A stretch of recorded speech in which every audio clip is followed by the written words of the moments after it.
Maharashtra deputy CM Ajit Pawar విమాన ప్రమాదంలో మృతి చెందడం యావత్ దేశాన్ని దిగ్భ్రాంతికి గురిచేసింది. ఆయన ప్రయాణిస్తున్న ఎయిర్ క్రాఫ్ట్ ఎమర్జెన్సీ ల్యాండింగ్ సమయంలో కుప్పకూలింది.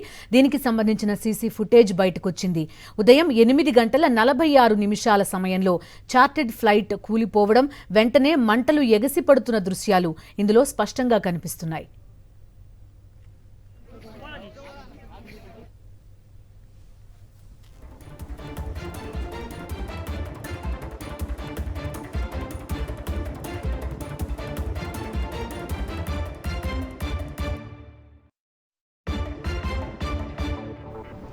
అజిత్ పవార్ విమానం కూలిపోయిన ఘటనపై పౌర విమానయాన శాఖ కీలక ప్రకటన విడుదల చేసింది.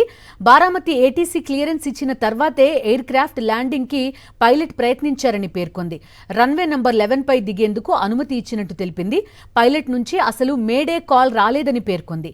8:44 బారామతి ఏటీసీకి మంటలు, పొగలు కనిపించినట్టు ఏవియేషన్ మినిస్ట్రీ వెల్లడించింది. ఈ విమాన ప్రమాద ఘటనపై air craft accident investigation bureau దర్యాప్తు చేపట్టనుంది. ఇప్పటికే ఏఏఐబీ బృందం ఢిల్లీ నుంచి పూణే బయలుదేరింది.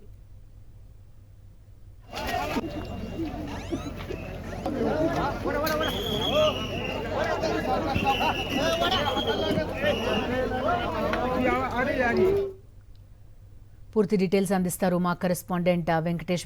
చెప్పండి, ప్రస్తుతం ప్రమాదానికి సంబంధించి ఏఏఐబీ దర్యాప్తు చేస్తున్నట్టుగా చెప్తున్నారు. ఫుటేజ్ కూడా చాలా క్లియర్ గా కనబడుతోంది. పూర్తి డీటెయిల్స్ ఏంటి మీ దగ్గర ఉన్నవి? ప్రాథమిక దర్యాప్తుకి సంబంధించిన ఏమైనా రిపోర్ట్ తెలుస్తోందా? ప్రాథమికంగా ఇది పైలట్ సరిగ్గా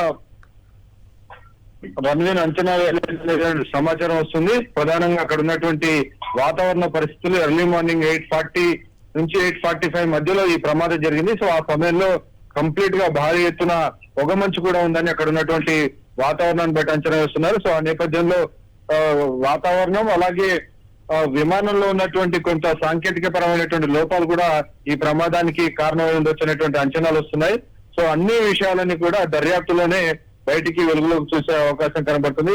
కాక్పిట్ వాయిస్ రికార్డర్ లో అలాగే బ్లాక్ బాక్స్ లో ఈ రెండిట్లోనే చివరి నిమిషంలో ఏం జరిగింది, ఎలాంటి కారణాల వల్ల ఈ ప్రమాదం తలెత్తింది అనేటువంటి విషయం బయటపడేటువంటి అవకాశం ఉంది. సో ఈ నేపథ్యంలోనే ఇప్పటికే కేంద్ర ప్రభుత్వం ఏఏఐబీని ఈ ఘటన పైన దర్యాప్తు చేయాలని ఆదేశించింది. So air accidents investigation bureau సంబంధించినటువంటి అధికారులందరూ కూడా ఢిల్లీ నుంచి అక్కడికి పూణేకు బయలుదేరారు. అటు నుంచి బారామతి వెళ్లి ఆ ప్రమాద ఘటనా స్థలిని సందర్శించబోతున్నారు. నిజానికి తొలుత ల్యాండింగ్ కు అనుమతించినటువంటి సమయంలో ఫస్ట్ ఇనిషియల్ ల్యాండింగ్ మిస్ అయ్యారనేది తెలుస్తుంది. తర్వాత సెకండ్ ల్యాండింగ్ లో కూడా ల్యాండింగ్ చేసేటువంటి ప్రయత్నం చేసేటువంటి సమయంలో ఆ విమానం పూర్తిగా ఒక వైపు ఒరిగిపోయింది, డ్రిఫ్ట్ అయింది అనేది ప్రధానంగా చెప్తున్నారు. సో ఆ డ్రిఫ్ట్ అయినటువంటి కారణంగా అలాగే ఏదైతే రన్వే ఎక్కడైతే టచ్ పాయింట్ ఉందో ఆ టచ్ పాయింట్ లో కాకంటే ముందుగానే ఆ టచ్ పాయింట్ లో చేసింది. సో దాని కారణంగానే కంప్లీట్ గా విమానం ఒకవైపు డ్రిఫ్ట్ అయిపోయి పూర్తిగా ఓవర్ టర్న్ అయ్యి కంప్లీట్ గా పేలిపోయినటువంటి పరిస్థితి.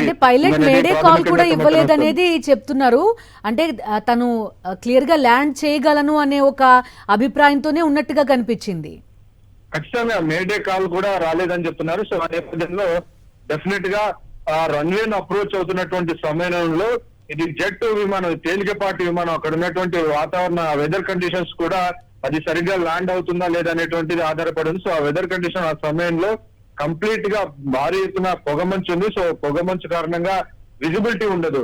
సో ఆ విజిబిలిటీ లేని కారణంగా ఎక్కడైతే టచ్ చేయాల్సినటువంటి పాయింట్ ఉందో ఆ టచ్ చేయాల్సినటువంటి పాయింట్ కంటే ముందుగానే టచ్ చేయడం వల్ల కంప్లీట్ గా ఆ ఎగుర్తి కూడినటువంటి ప్రదేశంలో అది డ్రిఫ్ట్ అయిపోయి అది ఒకవైపు పక్కకి వెళ్ళిపోయింది అనేది ప్రాథమికంగా వస్తున్నటువంటి సమాచారం. సో ఆ నేపథ్యంలో ఇంత భారీ ఎత్తున ఘటన జరిగినట్టు తెలుస్తుంది. దానికి సంబంధించినటువంటి 8:44, 8:45 మధ్యలోనే ఈ ప్రమాదం జరిగినట్టు కొన్ని వీడియోస్ కూడా బయటికి వస్తున్నటువంటి పరిస్థితి మనం చూసాం. డెఫినెట్ గా చివరి నిమిషంలో ఏం జరిగింది అనే దానికి సంబంధించి కంప్లీట్ గా బ్లాక్ బాక్స్ అలాగే కాక్పిట్ వాయిస్ రికార్డర్ లో అన్ని విశ్లేషించిన తర్వాత బయటకు తెలిసే అవకాశం ఉంది. Okay Venkatesh, thank you. Ajit Dada ప్రయాణిస్తున్న ఎయిర్ క్రాఫ్ట్ లో సాంకేతిక సమస్య తలెత్తిన నేపథ్యంలో పైలట్ 2 సార్లు విమానాన్ని అత్యవసరంగా ల్యాండ్ చేసేందుకు ప్రయత్నించినట్టుగా తెలుస్తోంది. ఈ క్రమంలో విమానం ఓ బండరాయిని ఢీకొట్టడంతో ప్రమాద తీవ్రత మరింత పెరిగిందని సమాచారం. విమాన ప్రమాదంలో పవార్తో పాటు మరో 4 సిబ్బంది మృతి చెందారు. పూణేలోని బారామతిలో ఓ కార్యక్రమంలో పాల్గొనేందుకు ఉదయం 8:10 పవార్ ముంబై నుంచి విమానంలో బయలుదేరారు. మార్గమధ్యంలో విమానంలో సాంకేతిక సమస్య తలెత్తింది. 8:30 గంటలకు విమానం ల్యాండ్ చేసేందుకు పైలట్ ప్రయత్నించారు. అది సాధ్యం కాకపోవడంతో 8:42కు మరోసారి ప్రయత్నించారు. ఈ క్రమంలోనే నియంత్రణ కోల్పోయిన విమానం రన్వేకు అతి సమీపంలో కుప్పకూలిపోయింది.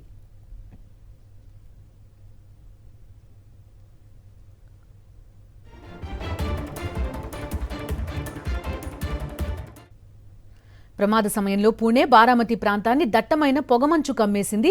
దీంతో విజిబిలిటీ తక్కువగా ఉంది. ఇది కూడా ప్రమాదానికి కారణమై ఉంటుందని అధికారులు భావిస్తున్నారు. కొండ ప్రాంతంలో ప్రయాణిస్తున్న క్రమంలో విమానం నియంత్రణ కోల్పోయింది. దీంతో ఓ బండరాయిని ఢీకొట్టడంతో భారీగా మంటలు చెలరేగాయి. విమాన ప్రమాద ఘటనపై ఏటీసీని నివేదిక కోరింది కేంద్ర పౌర విమానయాన శాఖ.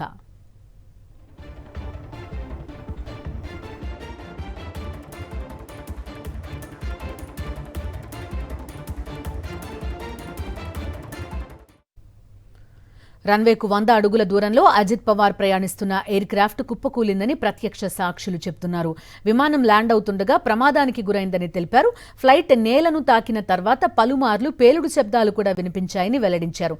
ప్రమాదం జరిగిన వెంటనే స్థానికులు వచ్చినా భారీ అగ్నికీలల కారణంగా ఎవరినీ కాపాడలేకపోయినట్టు ప్రత్యక్ష సాక్షి ఒకరు చెప్పారు. వాచ్, కళ్ల అద్దాలతో అజిత్ పవార్ను గుర్తించినట్టు చెప్పారు.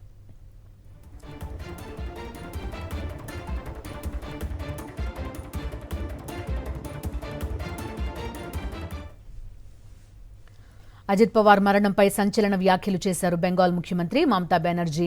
ఈ ఘటన వెనుక కుట్ర కోణం ఉందనే అనుమానాలు వ్యక్తం చేశారు.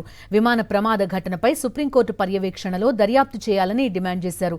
అజిత్ పవార్ బీజేపీ కూటమిని వీడే ఆలోచనలో ఉన్నారని తనకు తెలిసిందని, ఈ సమయంలో ప్రమాదం జరగడం అనుమానాస్పదంగా ఉందన్నారు మమతా బెనర్జీ. రాజకీయ నేతలకు రక్షణ లేకుండా పోయిందని ఆందోళన వ్యక్తం చేశారు. విమాన ప్రమాదంలో ప్రాణాలు కోల్పోయిన మహారాష్ట్ర ఉప ముఖ్యమంత్రి అజిత్ పవార్కు పార్లమెంట్ నివాళులర్పించింది. ఉభయ సభల్లో సభ్యులు మౌనం పాటించి అజిత్ దాదా మృతికి సంతాపం ప్రకటించారు. 8 సార్లు ఎమ్మెల్యేగా, 6 సార్లు డిప్యూటీ సీఎంగా, కేబినెట్ సహాయ మంత్రిగా వివిధ హోదాల్లో ఆయన సేవలు అందించారన్నారు లోక్సభ స్పీకర్ ఓం బిర్లా. రాజకీయంగా, సామాజికంగా ప్రజలకు తన జీవితాన్ని అంకితం చేశారని సంతాప తీర్మానంలో పేర్కొన్నారు.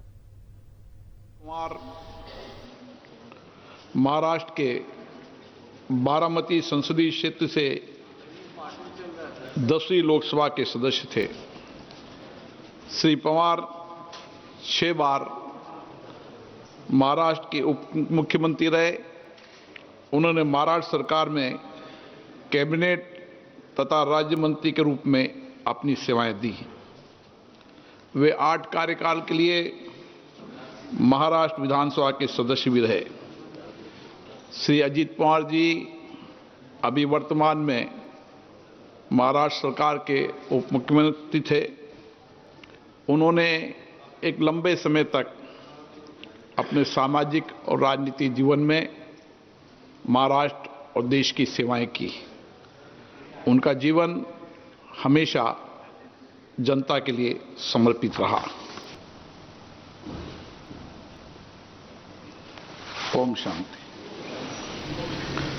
सभा की कार्रवाई कल गुरुवार दिनांक 29 जनवरी 2026 को प्राप्त 11 बजे तक के लिए स्थगित की जाती है.